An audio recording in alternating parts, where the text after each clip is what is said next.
اعوذ باللہ من الشیطان الرجیم بسم اللہ الرحمن الرحیم۔ سورۃ الفاتحہ، فاتحہ کا مطلب ہوتا ہے کھولنے والی۔ یہ سورہ نزول کے اعتبار سے سب سے پہلی پوری سورت ہے، میں نے آپ لوگوں کو پہلے بھی بتایا تھا۔ پہلی قرآن مجید کی ایسی صورت ہے جو پوری نازل ہوئی تھی، یعنی مکمل صورت نازل ہوئی تھی شروع سے لے کے اینڈ تک۔ اس کے بعد پھر کوئی آیت نہیں آئی، کوئی صورت اس طرح کی نہیں اس سے پہلے نازل ہوئی تھی۔ جیسے پہلے نازل ہوئی تھی سورہ قلم، سورہ مزمل، مدثر، اس طرح کی جو صورتیں نازل ہوئی تھیں ان کے کچھ آیتیں نازل ہوئی تھی، لیکن یہ والی جو سورہ فاتحہ ہے یہ نزول کے اعتبار سے اور یہ پہلی صورت ہے، اسی لیے اس کو قرآن کے شروع میں بھی رکھا گیا ہے۔ اور اس کو قرآن کے شروع میں اس لیے رکھا ہے کیونکہ یہ سورہ فاتحہ ہے۔ فاتحہ کا مطلب کیا ہوتا ہے؟ کھولنے والی، ابتدا جیسے ہو رہی ہے اس سے ہو رہی ہے، اسی وجہ سے سورت کے نام اس کی فضیلت کے اعتبار سے کافی سارے اس کے نام ہیں، جس میں سے سب سے جو مشہور نام ہے وہ آ جاتا ہے، میں نے آپ لوگوں کو لکھوائے بھی تھے: فاتحہ، قافلہ، شافیہ، رقیہ، ام القرآن، اساس القرآن، الصلاح، سبع مثانی، اور اس کے علاوہ رقیہ، شافیہ، ٹھیک ہے، یہ سارے نام سورہ فاتحہ کے آ جاتے ہیں۔ اس میں سے 7 نام ایٹ لیسٹ آپ لوگ یاد کر لیں۔ مصحف کے اعتبار سے بھی یہ سب سے پہلی صورت ہے، یعنی مکمل صورت ہے، اور اس کے علاوہ نزول کے اعتبار سے بھی سب سے پہلی صورت ہے۔ اس کے علاوہ میں نے آپ لوگوں کو بتایا تھا کہ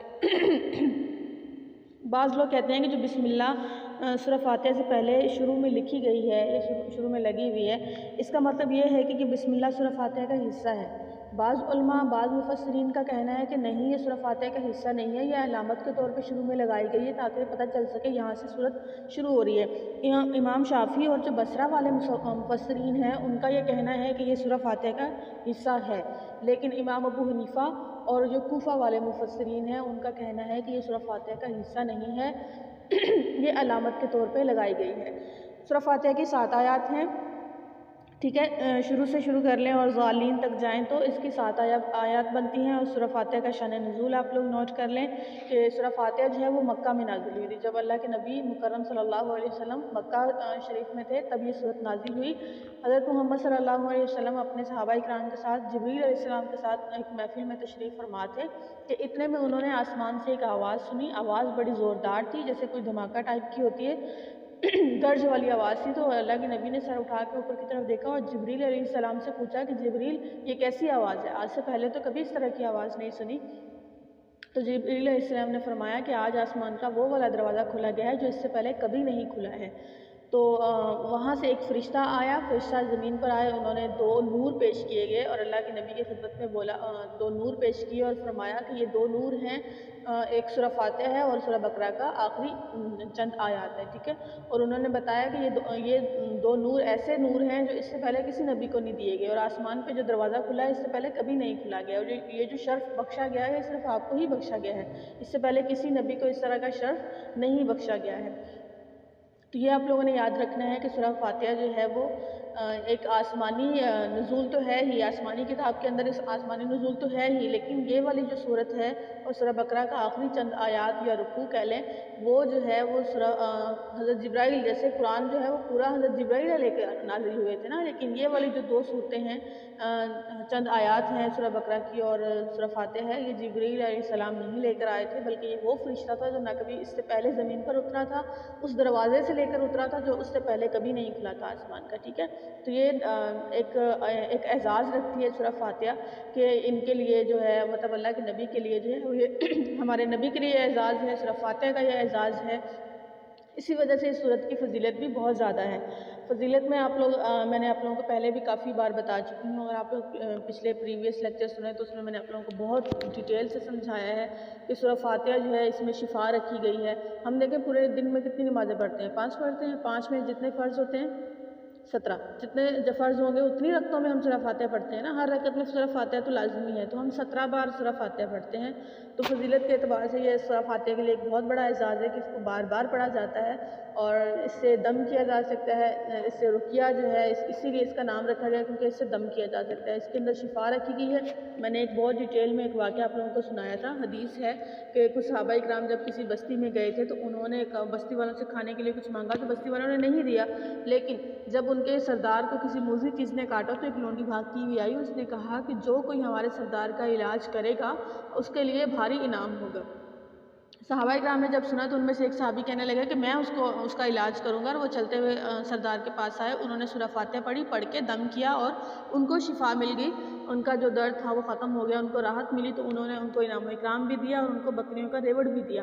اب انعام و اکرام ضروری تو وقتی طور پہ تو ان کو کھانے کی ضرورت تھی، انہوں نے اپنے کھانے پینے کا بندوبست کیا، اور جو بکریاں تھیں ان کو سمجھ نہیں آ رہی تھی کہ یہ دم کرنے کے بدلے میں ہمیں بکریاں لینا یا معاوضہ لینا جائز ہے یا نہیں جائز، تو وہ بکریاں ویسے ہی لے کے اللہ کے نبی کی خدمت میں حاضر ہوئے، تو اللہ کے نبی نے پوچھا کہ اے صحابی تجھے کیسے پتہ چلا کہ سورہ فاتحہ سے شفا مل سکتی ہے؟ تو انہوں نے فرمایا آپ نے ہی تو ارشاد فرمایا تھا کہ اس صورت میں شفا رکھی گئی ہے، تو میرے ذہن میں آیا کہ اس سے شفا ہو سکتی ہے، تو میں نے دم کیا تو ان کو شفا مل گئی۔ تو اللہ کے نبی مسکرائے اور انہوں نے فرمایا کہ یہ جو بکریاں ہیں ان میں سے ہمارا بھی حصہ رکھنا، مطلب کہنے کا مطلب یہ تھا کہ میری وجہ سے میں نے آپ لوگوں کو بتایا تھا کہ اس سے شفا مل سکتی ہے، تو اٹ مین انڈائریکٹلی حصہ میرا بھی بن رہا ہے۔ تو وہ پھر جو ہے اس واقعے سے یہ بات بھی ثابت ہوتی ہے کہ جب آپ کو کسی چیز کا دم کرنے کے بدلے میں کوئی بندہ معاوضہ دے رہا ہے آپ کو، یا آپ کسی کا قرآن سے علاج کر رہے ہو یا آپ کو کوئی معاوضہ دیتا ہے، تو آپ اس کو لے سکتے ہو، وہ منع نہیں ہے اور گناہ بھی نہیں ہے۔ ہاں البتہ آپ شرطیں لگا کے کرو کہ میں اتنے پیسے لوں گا، تو وہ تھوڑا سا ایک صحیح چیز نہیں لگتی ہے کہ ہو سکتا ہے اگلا بندہ اتنا افورڈ کر سکے کہ نہیں کر سکے۔ ہاں البتہ مناسب قیمت میں آپ بتاتے ہو کہ مناسب قیمت سے میں آپ کا علاج کروں گا، تو وہ آپ کے لیے جائز ہے۔ جی، اور ابھی جو ہے ہم شروع کرتے ہیں اعوذ باللہ من الشیطان الرجیم۔ شروع کرتی ہوں میں اللہ کے نام سے، بسم اللہ کا پڑھ رہی ہوں میں ترجمہ۔ اعوذ باللہ من الشیطان الرجیم، پناہ مانگتی ہوں یا پناہ میں آتی ہوں میں اللہ کی شیطان مردود کے شر سے۔ بسم اللہ الرحمن الرحیم، شروع اللہ کے نام سے، الرحمن جو رحمان ہے، رحیم جو نہایت رحم کرنے والا ہے، نہایت مہربان ہے، نہایت رحم کرنے والا ہے۔ اللہ کے ہر نام کے ساتھ آپ لوگ نہایت لگا سکتے ہو، ٹھیک ہے، کیونکہ اللہ کے نام جو ہے ہر قسم کا مبالغہ، ہر قسم کی تعریف جو ہے وہ اللہ ہی ایک مطلب اللہ کی ذات ہے جو قابل ہے اس چیز کے کہ ہم جتنی تعریف کر سکیں اتنی ہی کم ہے۔ یہاں تک کہ حدیثوں میں آتا ہے کہ اگر ہم یہ جتنی زمین کے اندر سمندر ہیں، جتنی درخت ہیں، دریا ہیں، سمندر ہیں، درختوں کی کلمیں بنا لی جائیں اور دریا اور جو سمندر ہیں ان سب کی ہم اگر وہ بنا لیں، سیاہی بنا لیں، تو اللہ کی تعریف لکھنے بیٹھ جائیں، تو تب یہ سمندر ختم ہو جائیں گے، یہ دریا، یہ ندیاں، یہ سب کچھ ختم ہو جائے گا، یہ دنیا کے اندر موجود درخت جو ہیں وہ سب ختم ہو جائیں گے، لیکن اللہ کی تعریف جو ہے وہ ہم نہیں بیان کر سکیں گے۔ الحمدللہ رب العالمین، الحمد یہاں پہ الف لام جو لگایا گیا ہے، میں نے آپ لوگوں کو بتایا تھا کہ یہ جو ہے اس کا مطلب خاص ہے کہ خاص ورڈ پہ یہ الف لام جب لگتا ہے تو اس کا مطلب ہوتا ہے کہ وہ ورڈ خاص ہے۔ الحمد تمام قسم کی تعریفیں یا ساری تعریفیں، سبھی تعریفیں تجھ ہی کو لائق ہیں، للہ اللہ ہی کے لیے ہیں، رب العالمین جو رب ہے عالمین تمام جہان والوں کا۔ اب الحمد، حمد کے اندر جو ہوتا ہے وہ جب اللہ کی ہم تعریف بیان کرتے ہیں تو اٹ مین ہم اللہ کا شکر بھی ادا کر رہے ہیں، لیکن جب کسی بندے کے لیے ہم بولیں گے کہ شکریہ، تو اس کا مطلب یہ نہیں ہوگا کہ وہ ہمیں پسند ہے۔ شکر کے اندر پسند ہونا ضروری نہیں ہوتا، لیکن جب ہم حمد بیان کرتے ہیں، تعریف بیان کرتے ہیں، ہم کسی کی تعریف کب کرتے ہیں؟ جب ہمیں کوئی پسند آ جائے، جب ہمیں کسی کا کام پسند آ جائے، جب کوئی ہمیں اچھا لگے تو ہم پھر اس کی تعریف کرتے ہیں۔ تو یہاں پر جو ہے ہم اللہ کی تعریف تو کر ہی رہے ہیں لیکن اللہ کا شکر بھی ادا کر رہے ہیں، لیکن جب کسی انسان کا شکر ادا کریں گے تو اس کا مطلب یہ نہیں ہوگا کہ وہ ہمیں پسند بھی ہے۔ ضروری نہیں جو بندہ آپ کو پسند ہے وہ آپ کو کام کر کے دے، یا جو نہیں پسند وہ آپ کو کام کر کے دے۔ کبھی کبھار ایسا ہوتا ہے کوئی بندہ آپ کو نہیں بھی پسند آتا لیکن وہ آپ کا کام کر کے دیتا ہے تو آپ اس کو بولتے ہیں شکریہ، اس کا مطلب یہ نہیں ہوتا کہ وہ آپ کو پسند ہے یا آپ کا اس کی تعریف کر رہے ہو، ٹھیک ہے۔ تو یہاں پر اللہ کے لیے یہ بات لازم و ملزوم ہے کہ جب ہم اس کا شکر ادا کرتے ہیں، شکر کب ادا کرتے ہیں؟ جب ہم اللہ پر جب ہمیں احساس ہوتا ہے کہ اللہ نے ہمارے لیے سب کچھ بنایا، یا ہمیں اللہ پر پیار آتا ہے، یا جب ہم اللہ کے ساتھ اپنائیت محسوس کرتے ہیں تو ہم تب اللہ کا شکر ادا کرتے ہیں۔ تو اس چیز کے اندر اللہ کو پسند کرنا بھی شامل ہوتا ہے، اللہ کی تعریف کرنا بھی مقصود ہوتا ہے اور اللہ کا شکر کرنا بھی مقصود ہوتا ہے۔ للہ اللہ ہی کے لیے ہیں۔ اب یہاں سے یہ بات بھی ایک مسئلہ جو ہے وہ اخذ ہوتا ہے کہ تعریفیں جتنی بھی ہیں دنیا میں، اب دیکھیں آپ دنیا میں کسی کی تعریف کرتے ہیں وہ انڈائریکٹلی اللہ کو تعریف جاتی ہے۔ اگر انسان کے کام کی تعریف کرتے ہیں تو انسان کو وہ کام کرنے کا شعور کس نے بخشا؟ اللہ نے بخشا نا، اللہ نے اس کو عقل دی کام کرنے کی۔ اگر کسی آپ جیسے کہہ رہے ہیں فطری نظارے کی آپ تعریف کرتے ہیں تو وہ فطری نظارہ بھی تو اللہ نے ہی بنایا نا۔ اگر آپ کسی بلڈنگ کی تعریف کرتے ہیں، آپ کسی بھی چیز کی، انسان کی انوینشن کی تعریف کرتے ہیں، تو وہ انڈائریکٹلی ساری تعریفیں کس کو جاتی ہیں؟ اللہ ہی کو جاتی ہیں۔ تو اس سے مراد یہ ہے کہ الحمد تمام قسم کی تعریفیں کس کے لیے ہیں؟ للہ ہی کے لیے ہیں، ٹھیک ہے، اللہ ہی کے لیے ہیں۔ یہاں پر جو للہ کے ساتھ لام لگا ہوا ہے اس کا مطلب کے لیے ہے، ٹھیک ہے، یہ حرف جار ہے، جہاں پر حرف جار آ جائے اس کے بعد جو ہے وہ لفظ کے نیچے زیر آتی ہے، ہمیشہ یاد رکھیے گا، جہاں پر لفظ لام آتا ہے، جب لفظ کا اپنا لام نہیں ہوتا تو وہ حرف جار ہوتا ہے، جیسے با، جیسے بسم اللہ میں با آئی ہے تو یہ با جو ہے یہ بھی حرف جار ہے۔ با کے بعد دیکھیں بسم اللہ ہی، وہاں پر بھی زیر آئی ہے، میم کے نیچے بھی زیر ہے، لفظ اللہ کے نیچے بھی زیر ہے، تو جہاں پر حرف جار آ جائیں وہ سارے اگلے لفظوں کو مجرور کر دیتے ہیں۔ مجرور کا مطلب یہ ہوتا ہے کہ ان کے نیچے زیر آتی ہے، ٹھیک ہے۔ رب العالمین، رب ہے جو تمام جہان والوں کا، رب کا مطلب پالنے والا ہوتا ہے۔ اب جیسے عرب میں یہ بھی بولا جاتا ہے، عورت کو بولا جاتا ہے رب البیت، گھر کی نگہداشت کرنے والی، گھر کی نگہبانی کرنے والی۔ تو رب وہ ہوتا ہے جس کو پالنا بھی ہوتا ہے، جس کو تدبیر بھی کرنی ہوتی ہے، جس کو حکمت عملی بھی سامنے رکھنی ہوتی ہے، جس کو پیدا تو کرنا ہی ہے، جو پیدا بھی کرے گا، جو خالق بھی ہوگا، جو مالک بھی ہوگا، جو مدبر بھی ہوگا۔ اب رب کے اندر تین جو چیزیں ہیں، تین عناصر جو ہیں وہ لازم و ملزوم ہیں، کیا ہے؟ مالک، خالق اور مدبر۔ رب جو ہوگا وہ خالق بھی ہوگا، مالک بھی ہوگا اور مدبر بھی ہوگا۔ اب اللہ نے اس کائنات کو بنایا، خالق تو ہے ہی اللہ اس کائنات کا، پھر مالک بھی ہے، یعنی جس چیز کو جہاں رکھنا ہے، جس مقام اور مرتبے پر رکھنا ہے، کب کہاں اس کی کیسے ضرورت پوری کرنی ہے، رب ضرورت پوری کرنے والے کو بھی کہا جاتا ہے۔ تو کب کہاں کس طرح کتنی ضرورت پوری کرنی ہے، کس انسان کی، کس جانور کی، کس مخلوق کی، کہاں کس انسان کو، کس مخلوق کو کہاں اللہ کی ضرورت ہے، کہاں اس کی وہ مشکل میں ہے، وہ سب دیکھنے والا بھی اللہ ہی ہے۔ حکمت عملی بھی اللہ ہی کی ہے کہ اس زمین و آسمان کو کیسے چلانا ہے، وقت چاند اپنے وقت پر نکل رہا ہے، سورج اپنے وقت پہ نکل رہا ہے، ستارے اپنے وقت پہ نکل رہے ہیں، تو زمین و آسمان کا جتنا بھی نظام ہے وہ اپنے وقت پہ گردش کر رہا ہے ہر چیز، ٹھیک ہے، تو وہ حکمت عملی بھی اللہ ہی کی ہے۔ اب یہاں پر بتایا جا رہا ہے الحمد تمام تعریفیں کس کے لیے ہیں؟ اللہ ہی کے لیے ہیں۔ اب اللہ کون ہے؟ اب اللہ تعالیٰ اپنی تعریف بیان کر رہے ہیں کہ آگے اللہ، یہاں پر غائبانہ کلام کیا جا رہا ہے کہ رب کون ہے؟ رب کون ہے؟ اللہ ہے نا، اللہ۔ اب اللہ بتایا جا رہا ہے کہ اللہ کون ہے؟ اللہ رب ہے، اور رب کون ہے؟ اللہ ہے۔ اب آگے بتایا جا رہا ہے کہ رب کے اندر کتنی چیزیں ہوں گی؟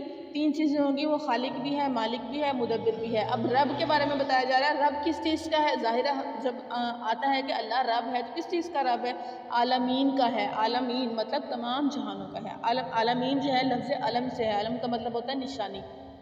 کائنات کے اندر اللہ تعالیٰ نے جتنی بھی چیزیں پیدا کی ہیں وہ اللہ تعالیٰ کی نشانیاں ہیں، ہر چیز میں اللہ تعالیٰ کی ایک نشانی ہے۔ اللہ نے انسانوں کو بنایا، جانوروں کو بنایا۔ قرآن پاک میں بہت ساری جگہوں پر آتا ہے کہ اللہ تعالیٰ نے تمہارے لیے نشانیاں پیدا کی ہیں، اللہ تعالیٰ نے عقل والوں کے لیے نشانیاں پیدا کی ہیں، اگر تم نصیحت حاصل کر سکو، اگر تم عبرت حاصل کر سکو، تمہارے لیے نشانی ہے۔ تو یہ جو عالمین ہے، علم سے ہے، علم کا مطلب نشانی ہوتی ہے، جسے علم جھنڈے کو بھی بولتے ہیں، ٹھیک ہے، جھنڈا ہم کب پکڑتے ہیں؟ کوئی گروہ کا کب پکڑتا ہے؟ اپنی پہچان کروانے کے لیے نا، جب ریلیاں نکلتی ہیں یا کوئی جلوس ہوتا ہے یا کوئی مجلس ہوتی ہے، لوگوں کے ہاتھوں میں جھنڈے ہوتے ہیں، وہ پہچان کروانے کے لیے ہوتا ہے نا کہ ہم فلاں قبیلے سے ہیں یا ہم فلاں جماعت سے تعلق رکھتے ہیں۔ تو اسی طریقے سے اللہ تعالیٰ نے اس جہان کو پیدا کیا ہے، نشانی ہے، ہر مخلوق میں نشانی، ہر مخلوق الگ ہے، انسان الگ ہیں، جانور الگ ہیں، چرند پرند الگ ہیں، ہر چیز الگ ہے، فرشتے الگ ہیں، جنات الگ ہیں، ہر چیز ایک دوسرے سے الگ ہے، ہر انسان کی شکل ایک دوسرے سے الگ ہے، ہر جانور کی الگ ہے۔ تو اللہ تعالیٰ نے اس جہان کو جو بنایا ہے یہ کیا ہے؟ نشانیاں ہیں، ٹھیک ہے۔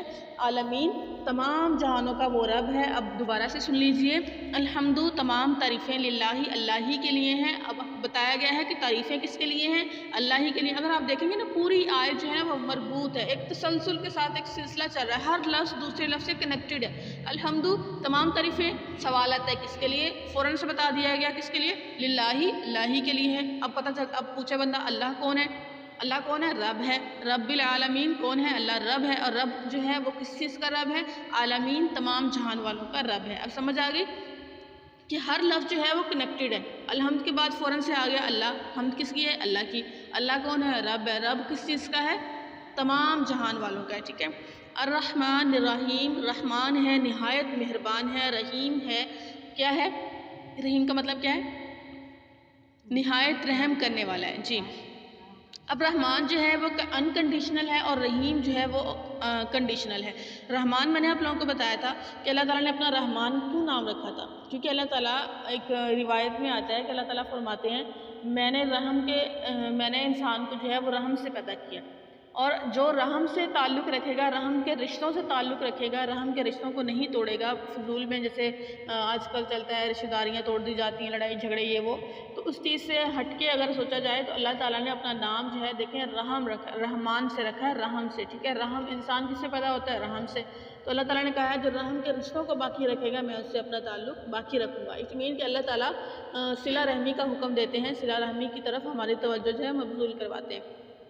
الرحمن رحمان ہے، نہایت مہربان ہے۔ اب مہربان جو ہے وہ اللہ تعالیٰ سب پہ ہے، چاہے وہ کافر ہے چاہے وہ مسلم ہے، ٹھیک ہے۔ اللہ تعالیٰ سب کے اوپر رحمان ہے، سب کے اوپر اس کا فضل جو ہے وہ کرم جو ہے وہ برس رہا ہے دنیا میں، سب کے اوپر اس کی رحمت کی بارش ہوتی ہے تو اللہ تعالیٰ یہ نہیں کہتا کہ میں کافر پہ برساؤں مسلمان پہ نہیں برساؤں، مسلمان پہ برساؤں کافر پہ نہیں برساؤں، سب پہ برستی ہے، چاہے وہ چرند ہیں، پرند ہیں، درخت ہیں، مخلوق ہیں، انسان ہیں، وہ مسلمان ہے یا کافر ہے۔ سب سے بڑی بات آتی ہے کہ اللہ تعالیٰ یہ نہیں بولتا کہ بھئی یہ کافر ہیں یا میری نافرمانی کر رہے ہیں، یا مسلمان ہو کے میری نافرمانی کر رہے ہیں میں ان کو رزق دینا بند کر دوں، تو اللہ تعالیٰ جو ہے یا ایسا کہ وہ مجبوری میں پھنس گئے ہیں، وہ مجھے پکار رہے ہیں میں ان کی نہیں سنوں کیونکہ انہوں نے میری بہت نافرمانی کی، ایسا کچھ نہیں ہے۔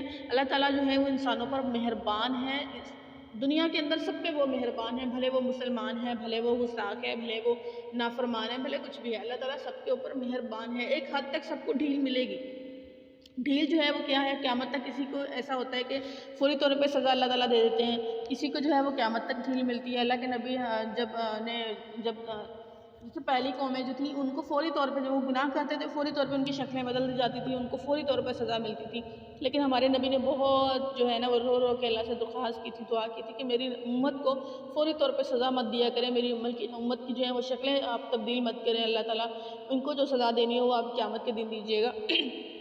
یہ تو ہے کہ بھئی شکلیں بدلنا بند ہو گئی ہیں، سزا دنیا میں ملنا کم ہو گئی، لیکن ایسا نہیں کہ اگر کوئی ظلم کرنے والا سمجھتا رہے کہ بھئی مجھے دنیا میں سزا نہیں مل سکتی، تو وہ کبھی نہ کبھی تو ظالم جو ہے اس کو دنیا میں بھی سزا ملتی ہے اور آخرت میں تو ملنی ہے۔ تو میں یہ بتانے کی کوشش کر رہی تھی اللہ تعالیٰ جو ہے وہ رحمان ہے، مہربان ہے، سب کے اوپر مہربان ہے، بھلے وہ ظالم ہے، جابر ہے، کچھ بھی ہے، ایک حد تک سب کو اللہ تعالیٰ ڈھیل دیتا ہے، لیکن ایسا نہیں ہے کہ اگر ان کو ڈھیل دی گئی ہے تو پھر وہ پکڑے نہیں جائیں گے۔ اللہ تعالیٰ ایک خاص وقت تک مہلت دیتا ہے، پھر جب پکڑے جاتے ہیں تو پھر اللہ تعالیٰ کہتے ہیں کہ این الجبارون والمتکبرون، آج میں بادشاہ ہوں، کہاں ہے؟ آگے جیسے ہم سورہ پڑھ رہے ہیں تو آگے آ رہا ہے مالک یوم الدین، تو اللہ تعالیٰ مالک ہے، اللہ تعالیٰ نے اپنی دیکھیں اللہ تعالیٰ کا ایک اقتدار ہے، یہ اللہ تعالیٰ کی حکومت ہے، یہ اللہ تعالیٰ کی بادشاہت ہے، یہ اللہ تعالیٰ کی مخلوق ہے، ساری کریشن اللہ تعالیٰ کی ہے۔ آگے ورڈ آ رہا ہے نا مالک یوم الدین، میں اسی کے ساتھ تھوڑا کنیکٹ کر رہی ہوں۔ تو اللہ تعالیٰ بادشاہ ہے، اللہ تعالیٰ نہیں چاہتے کہ میری جیسے دیکھیں اب میں اگر کسی چیز کی آنر ہوں یا میرے پاس کوئی ہے مرتبہ ہے یا رتبہ ہے، میں نہیں چاہوں گی کہ آپ میرے بجائے کسی اور انسان کو یہاں پہ لا کے بٹھا دو یا میرے ہوتے ہوئے اپنی مرضی چلانا شروع کر دو۔ تو جب انسان اللہ تعالیٰ کے ہوتے ہوئے کسی اور کی تعریف کرتا ہے یا کسی اور کے اللہ کے ساتھ کسی کو شریک ٹھہرانا شروع کر دیتا ہے تو اللہ تعالیٰ کو یہ چیز پسند نہیں آتی ہے۔ تو اللہ تعالیٰ کہتے ہیں دنیا میں جو کرنا ہے کرو، لیکن آخرت کا ایک دن ایسا ہوگا ضرور کہ تم جو ہے پکڑے جاؤ گے اور اپنے اعمال کا تمہیں حساب دینا پڑے گا۔ مالک یوم الدین، اب رحمان اور رحیم کی آپ لوگوں کو سمجھ آ گئی، رحمان دنیا کے لیے ہے، مفسرین کا کہنا یہ ہے کہ رحمان جو ہے وہ اللہ تعالیٰ دنیا کے لیے ہے